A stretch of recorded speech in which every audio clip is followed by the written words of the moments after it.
Hari ini aku mau interview satu orang street photographer. Kebetulan teman aku sendiri dan dia udah lumayan lama ya, ada 5 tahun? Lebih. Oh lebih dari 5 tahun di industri street photography. Sesuai judul, kali ini kita akan membahas sebetulnya street photography itu ada duitnya apa enggak sih? Nah, kita coba bahas sekarang bersama Kang Cem. Kang Cem di Instagram, ya buat kalian yang pengen ngecek silahkan cek aja di Instagramnya. Kita langsung bahas aja, sebetulnya street photography itu ada uangnya atau enggak sih? Gimana Kang Cem? Apanya?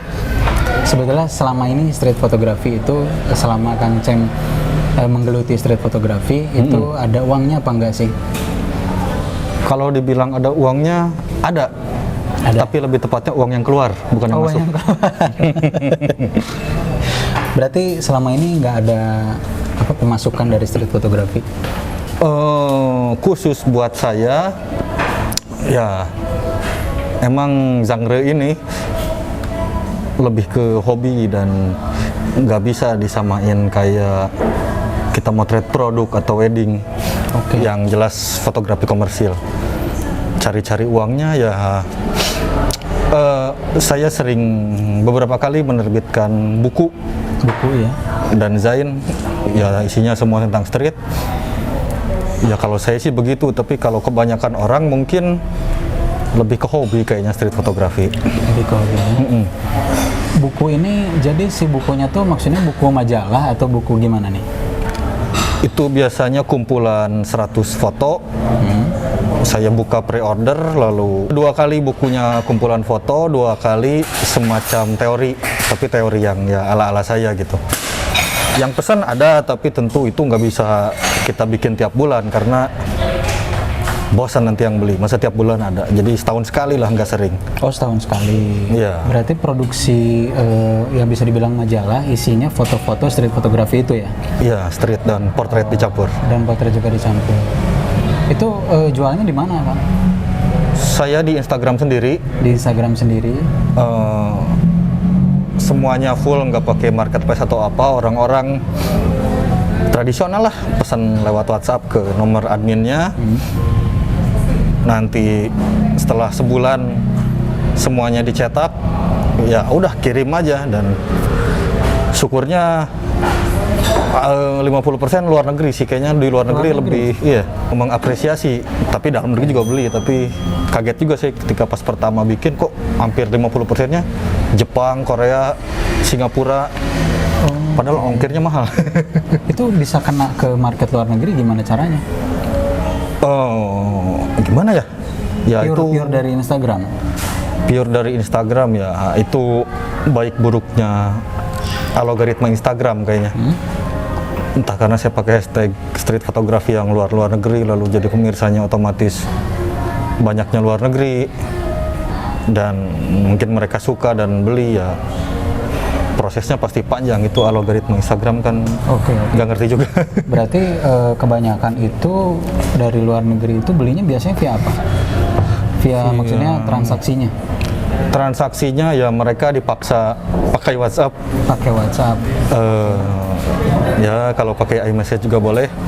Lalu ya transfer aja, kadang-kadang PayPal, tapi PayPal kan sering potongannya terlampau gede itu, jadi ada tuh namanya Wiz tuh langsung masuk ke rekening kita, 5 menit masuk. Potongan juga kecil, paling 20.000, dan dibebankan pada pengirim untungnya. Tapi metode mirip PayPal? Metodenya mirip transfer bank. Oh, mirip transfer, lebih gampang berarti? Iya, apa tuh namanya, di Indonesia ada Flip atau apa, mirip itulah. Berarti selama ini produksi majalah itu setahun sekali sengaja. Jadi memang selama setahun itu tuh motret apapun, street, baru produksi setahun sekali baru jual. Iya, ya kalau perhitungannya ekonomi, saya pengennya produksi setiap bulan. Tapi kan nanti bosan dan jadinya seperti majalah Playboy tiap bulan. Itu lagian motretnya kan susah. Iya betul. Sehari nggak tiap hari motret, seminggu sekali kadang-kadang nggak dapat. Tahu sendiri Bandung kayak gimana dan gaya saya kayak apa. Kalau masalah harga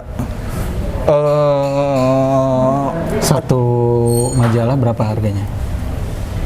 Oh iya, kayaknya dari dulu nggak berubah, itu pasti 300.000. 300.000 ya? 300.000, 100 halaman. 100 halaman. Ya hardcover dan kertas yang premium segala macam. Oke. Iya, patokan saya dulu saya pernah beli Zain Mas Tatsuo. Itu penerbitnya Stidel Jerman. 50 euro, ya free ongkir ke Indonesia. Oke. Ya karena itu penerbit gede dan kerja sama DHL saya nerimanya. Oke. Saya kerja sama siapa, masa sama Antar aja kan.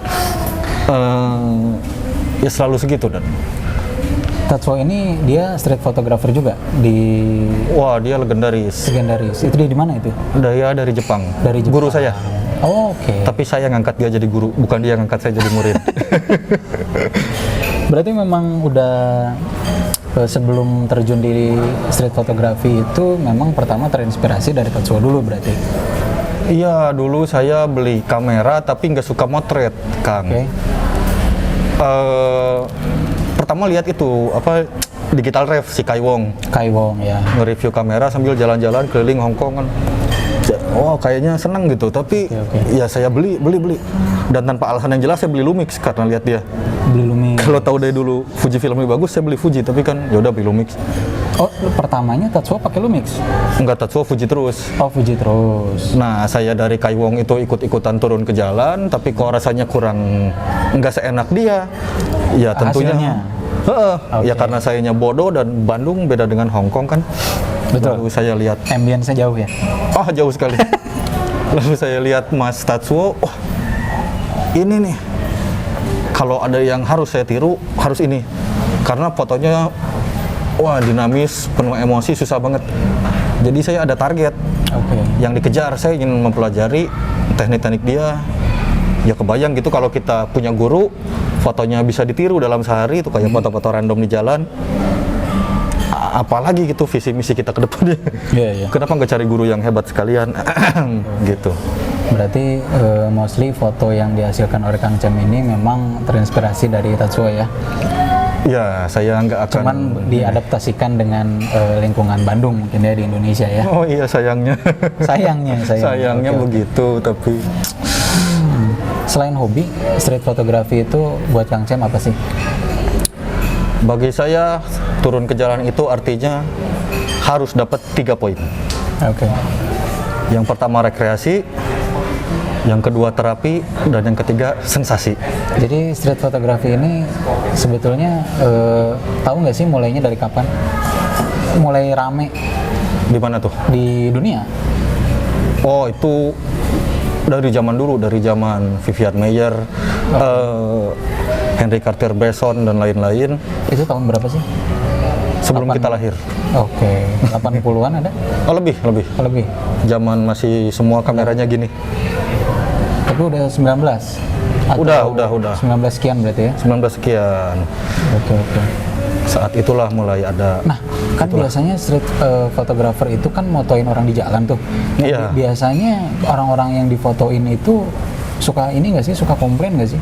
Atau memang kita harus izin dulu, atau misalkan kita memang pura-pura diem-diem aja gitu motoin Iya. mereka.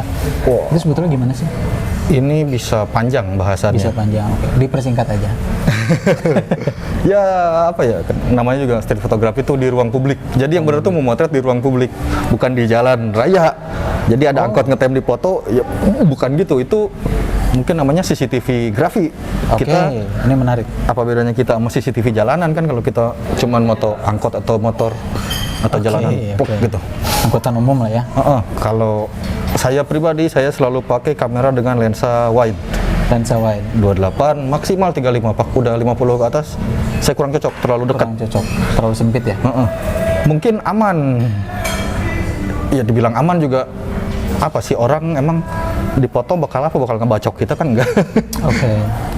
Tapi kalau pakai wide saya jadi dipaksa untuk mendekat, saya bisa mengasah naluri komposisi, terus gestur-gestur orangnya. Dan karena saya itu pasti dekat dengan orangnya, kalau orang yang nggak suka difoto, dia pasti ngeh kan. Apaan sih lu? Hapus. Oh ya udah gitu kan. Oke. Saya lebih suka selesai di situ gitu, daripada saya mencari aman pakai tele misalnya. Iya mungkin orangnya nggak tahu di foto kan, tapi tahu-tahu ada di Instagram kan, aduh, Oke. itu bakal lebih Lebih ruwet ya? ruwet. Iya, iya. Itu kemarin saya lihat di Braga ada stiker-stiker nyetrit kok pakai tele, moto orang apa burung, itu saya kalau ketemu orangnya bakal saya ajak jabat tangan dan saya peluk. Oke. Berarti itu situasional ya, bisa dibilang kayak gitu ya? Situasional dan iya banyak ya, beda-beda vokal lensa itu selain dari segi foto dalam konteks foto yang frame Oke. dan juga psikologis juga sangat berpengaruh jadi. Oke. Tapi enaknya pakai wide. Karena pakai wide ya? Pakai wide. Itu biasanya ada komposisi tersendiri nggak sih kalau di street photography itu? Misalkan kayak komposisi yang sering dipakai gitu. Kan komposisi banyak tuh. Iya. Cuman yang biasa kan kayak rule of thirds gitu, yang gitu-gitu. Apa itu masih kepake nggak sih di street photography atau komposisi khusus gitu? Iya, tentunya kaidah-kaidah itu dibuat untuk keindahan kan. Keindahan. Tapi dalam street fotografi kadang-kadang kita bisa dan harus kadang-kadang mendobrak segala macam pakem itu. Makanya kalau kita lihat kayak foto-foto Pak Sambara misalnya yang dari Jakarta, bagaimana bisa dia ada orang kepalanya botak misalnya gede, lalu di atasnya ada yang melangkah di atas kepalanya, karena dia pandai sekali mengambil juxtaposisinya.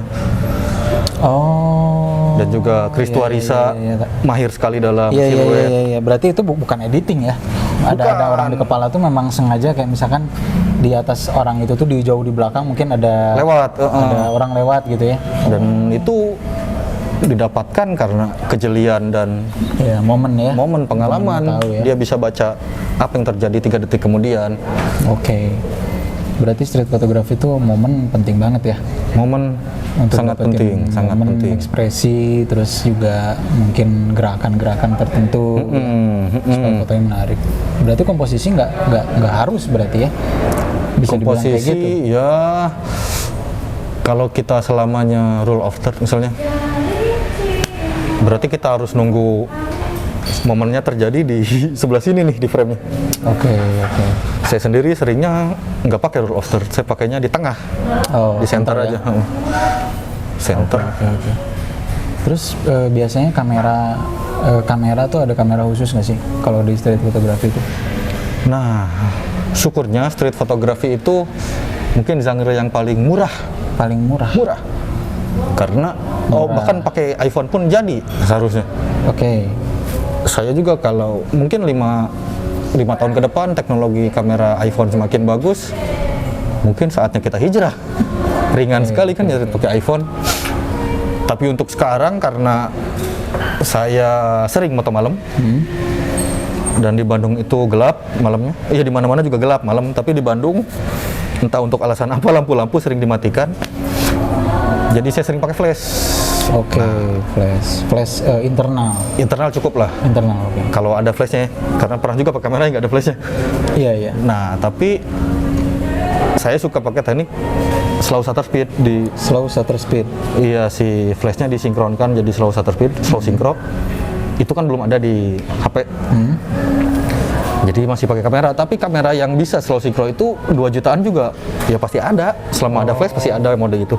Ini pun ada di 500 ribuan, ada slow synchro. Kalau slow sinkron gitu kan berarti hasilnya dia nanti nggak fokus ke objek. Oh, nah istimewanya teknik ini shutter speednya kan pasti lambat, 1/20 minimal. Biasanya si flashnya tuh nyala 2 kali. Nanti kan ada pilihannya second curtain, jadi second curtain itu atau rear curtain bergantung kameranya, jadi flashnya tuh bakal ngejepret di akhir. Oke. Jadi akan ada dari 1/20 detik itu akan ada nge-freeze. Si subjeknya nge-freeze, belakangnya jadi bergelombang semua.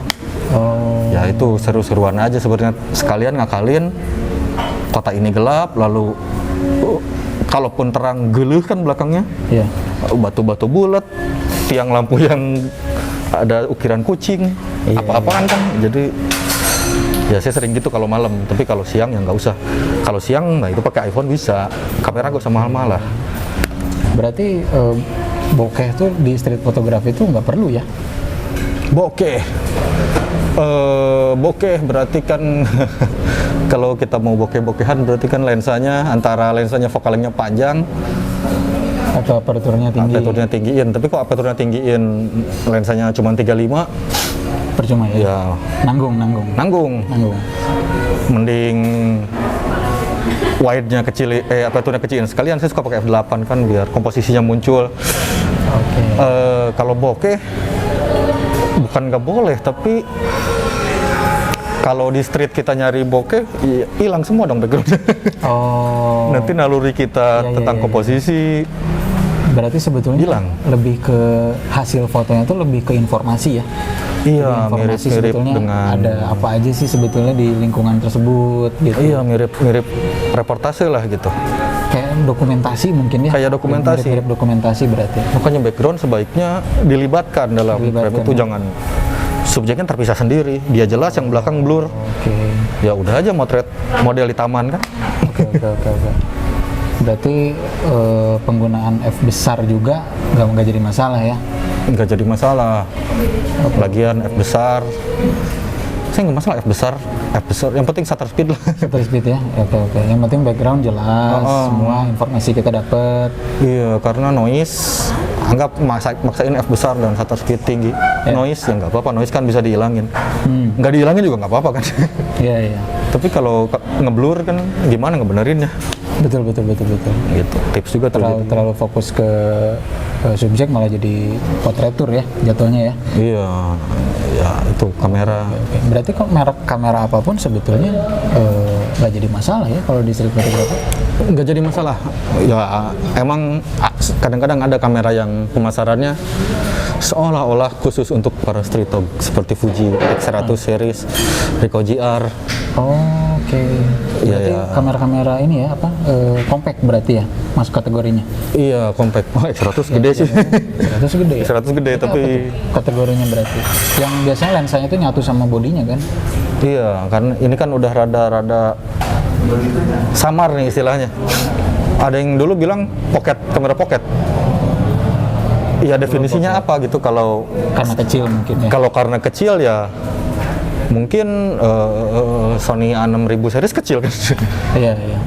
Kalau karena nggak iya. bisa diganti lensa, Leica Q nggak bisa ganti lensa, tapi gede banget. Kalau untuk soal sensor Sensor. itu sebetulnya penting nggak sih untuk street fotografi? Kayak misalkan pakai micro four thirds, full frame atau APS-C, itu sebetulnya ada rekomendasi tertentu nggak sih? Atau apapun boleh? Wah, bebas sih. Bebas. Makanya tadi saya bilang street photography itu genre yang paling murah. iPhone sensornya berapa? 1 inch di bawah Di bawah malah kan? ya? Di bawah. Entah 1/1,7 atau 1/2,3. 1 inci, APS-C, micro four thirds, full frame, syukur-syukur bebas lah, yang penting selama fotonya berhasil dan kita suka dapat. Mungkin kalau full frame cuman benefitnya pas low light aja kali ya. Kalau Iya, kita nge-shoot low light. agak low light mungkin ngebantu ya di full frame. Saya sendiri sekali-kalinya doang punya full frame waktu itu. Pakai apa waktu itu? Leica Q, Leica Q tapi tetap 28 mili. 28 mili. 28, jangan lebih. Oke. Street fotografi apalagi ya yang mau dibahas di street fotografi?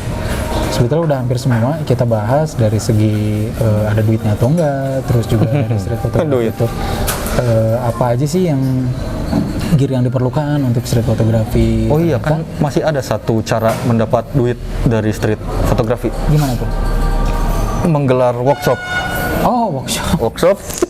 Dan di endorse sama brand-brand yang Brand kamera, store kamera gitu ya. iya, tapi harap maklum sepertinya street photography itu genre yang rada dianaktirikan sama brand kamera. Oh, kenapa ya? Ya cek aja lah brand kamera kesayangan Tahu kita. sih, cuman kenapa ya? Dari 10 foto yang direpost, berapa yang genre-nya street? Mungkin nggak ada sama sekali kan? Iya, Mungkin betul, setiap 20 foto. Kebanyakan wedding ya. Kalau nggak wedding, potret. Iya, sepertinya Rata-rata gitu lebih banyak orang yang menikah daripada orang yang jalan-jalan di ruang publik. Iya, betul. Oke. Kalau kita dapat sponsor kan, iya. Tapi kalau streetnya terlalu idealis gitu, saya anak hitam putih kan, fotonya Oke, kan, BW. iya, grainy semua. Gini nih. Kira-kira brand ingin ngerekrut orang yang fotonya kelam atau orang yang fotonya berwarna dan menunjukkan kamera dia tuh bagus kan. Memang saya juga memikirkan hal tersebut gitu. Kenapa ya sebetulnya orang tuh kadang-kadang ngelihat bagus enggaknya tuh parameternya tuh dari mana gitu. Kan karena ini kan seni gitu ya. Ini seni. Kalau misalkan kita ngebandingin orang berdasarkan hasil gitu bingung. Kebanyakan tuh orang ngebandingin berdasarkan follower ya. Iya, padahal follower bisa dibeli ya. Ya itu jadi emang Follower dan likes kan acuan mereka. acuan-acuan kayaknya brand kamera atau misalkan store kamera dan lain-lain itu kalau misalkan merekrut seorang BA atau misalkan orang mentor itu biasanya berdasarkan follower gitu ya, engagementnya tinggi. Tapi ya nggak bisa disalahin juga ya, mungkin si brand kamera atau store kamera itu pengen nyari pasar mungkin ya. Iya, secara kasat Positive mata thinkingnya sih gitu. tentu saja kalau misalnya saya kerja di manajemen brand kamera, Brand kamera. ada si A followernya 25.000 misalnya, dan si B fotonya bagus banget tapi followernya 300. Iya. Walaupun hati kecil saya pengen si B, tapi dari atas pasti itu apaan itu 300 follower sebagus apapun. Iya. Iya, dan Ya, balik lagi ke balik market lagi. berarti ya. Iya, tahu sendiri di dunia musik juga kan, Betul. band yang idealis sama band yang Iya betul. itu ramean siapa jualannya. Lebih ngeliat pasar ya, meskipun kualitasnya kurang gitu, tapi ya pasar mintanya itu ya itu yang dinaikin gitu. Makanya kembali lagi ke tadi, kalau nyetrit ya udah cari yang 3 hal tadi. Oke. Kalau nyari uang ya itu menyusul lah, jangan dijadikan target utama. Oke. Yang penting senang. Ada tips terakhir untuk para street photographer pemula nih? Apa ya? Biasanya saran saya aneh-aneh. Kalau kalian pemula, pertama kalian cari guru. Cari guru pendamping gitu atau cukup nontonin dari YouTube aja? Yang bisa dijadikan idola, yang bisa jadikan acuan dan jadikan target untuk dikejar. Role model berarti ya? Role model, kalau bisa yang jago. Ya ibarat main bola, ngefans lah sama Ronaldo gitu. Jangan ngefans sama Morata misalnya kan. Supaya kalian ke bawah jago. Iya. Nah itu dulu lah, kesananya ya banyak-banyak hunting bareng lah dan belajar pakai lensa wide aja supaya semakin tajam nalurinya. Oke, sepertinya cukup video kali ini tentang street photography bersama Kang Cem. Mudah-mudahan ada manfaatnya buat kalian yang nonton. Terus kalau misalkan kalian suka konten seperti ini, silahkan tulis di kolom komentar siapa lagi yang harus kita undang, apakah masih di genre yang sama atau misalkan kita cari di industri yang lain gitu ya, tapi tetap di fotografi atau videografi juga boleh. Videografi Ya, kayaknya banyak ya videografi yang banyak sekarang tuh banyak banget orang yang pengen belajar videografi gitu karena banyak. Tapi udah pada jago sih. ya kebanyakan sih Karena gitu. TikTok itu. Karena TikTok ya. Terima kasih banyak Kang Cem udah ngobrol-ngobrol. Kalau misalkan kalian suka, ntar kita akan ada part 2-nya. Oke, dadah.